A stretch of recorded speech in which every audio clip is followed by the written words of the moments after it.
How important was air power in the Korean War? How important was air power in the Korean War? This question takes us into the heart of a conflict that shaped the Cold War era. Air power was a key factor that influenced strategies and outcomes during this war. At the beginning of the Korean War, communist forces, mainly North Korea and China, faced a significant challenge. North Korea's air force was small and quickly overpowered by the air superiority of the United Nations forces. The United Nations had advanced aircraft that dominated the skies. As the war progressed, the Soviet Union and China worked to bolster communist air capabilities. They provided Soviet-made MiG-15 jets to Chinese pilots, who began flying combat missions over North Korea. These MiG-15s were advanced for their time and could compete with United Nations aircraft, especially when launched from bases in Manchuria, just across the border. Communist air power was used to defend against bombing raids and to try to gain control over key areas in North Korea. The Chinese Air Force, newly equipped and trained with Soviet assistance, launched campaigns to contest United Nations control of the air. At times, Communist forces had a numerical advantage, with hundreds of MiG-15s available compared to the fewer United Nations jets. However, despite these improvements, Communist air power faced serious challenges.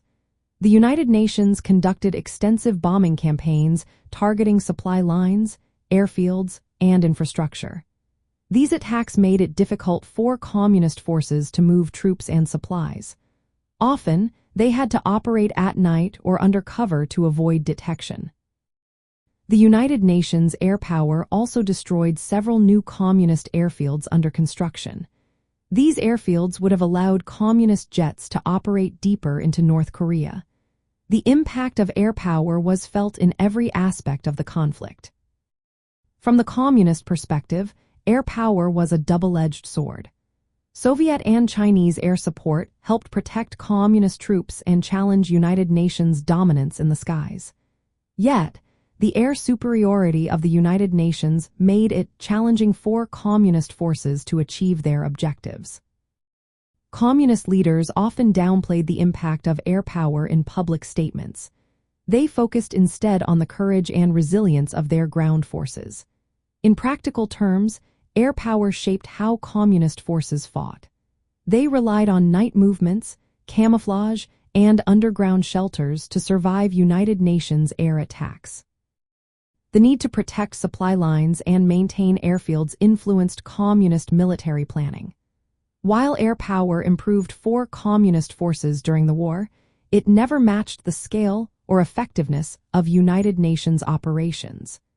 This imbalance affected their strategy and contributed to the eventual stalemate on the Korean peninsula. Air power was highly important in the Korean War from the Communist perspective. It was a major challenge that influenced tactics, logistics, and overall strategy.